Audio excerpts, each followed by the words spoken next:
Hey YouTube, it's Amanda. Just wanted to pop in really quickly to check in here before surgery. Obviously, I'm at the hospital.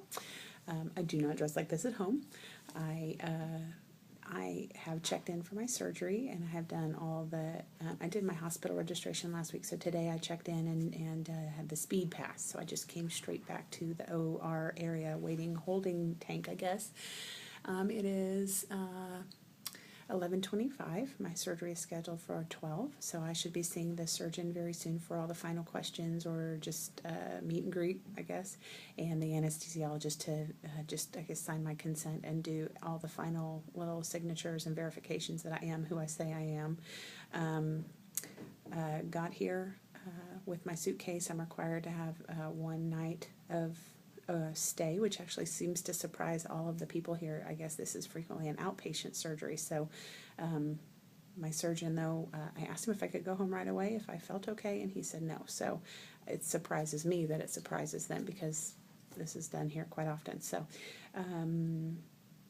I'll have one night of hospital stay. I'm here alone. I just had my husband drop me today because my surgery is at noon. The time allowed is about 2 hours, and then I go to recovery for an hour and then to the floor. And all of that can shorten or lengthen kind of depending on my need for care, so I didn't want him waiting here an indefinite amount of time. And so the surgeon will call him and touch base after the surgery, and then he'll come to the hospital once I'm on the floor.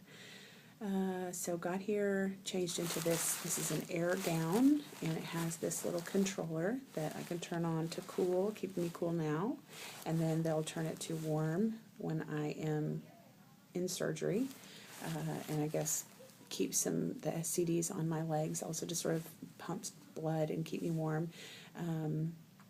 Anesthesiologist will stay with me, I guess, at my head, and will monitor all my vitals and breathing and stuff, which makes me feel good because I was a little bit worried about being left.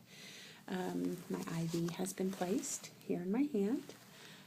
It was painless, so I know that is sometimes a worry, but it is. The nurse found a good vein here in my hand, and then she did a shot of lidocaine, which numbed it, sort of like a toothache. I guess medicine, and then there's just a tube in there. So I guess she did a needle and then inserted a plastic tube.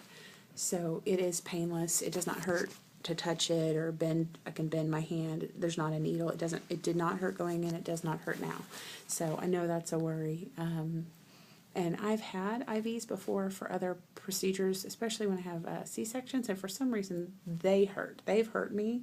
I guess maybe they don't do the lidocaine with those, but this one does not. So if that's a benefit to anybody, it's good to know.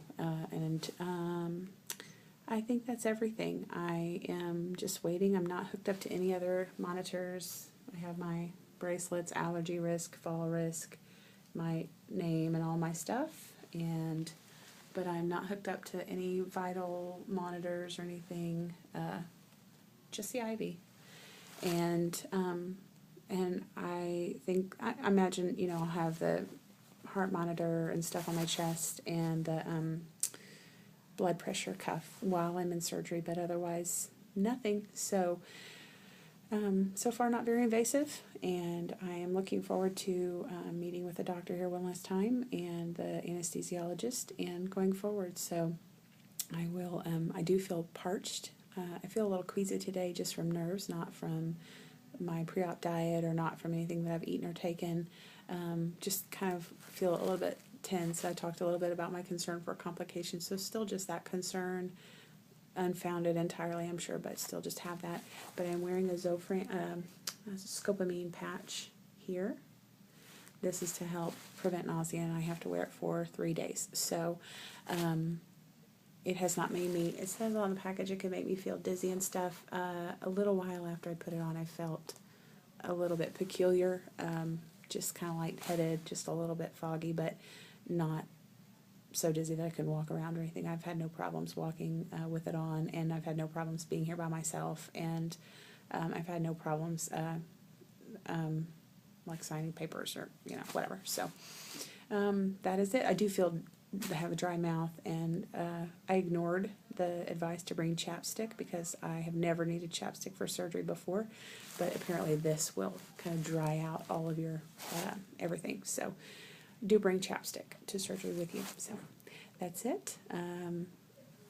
30 minutes or so now until I go back. So best of luck, everyone, and I will see you on the loser's bench. Bye-bye.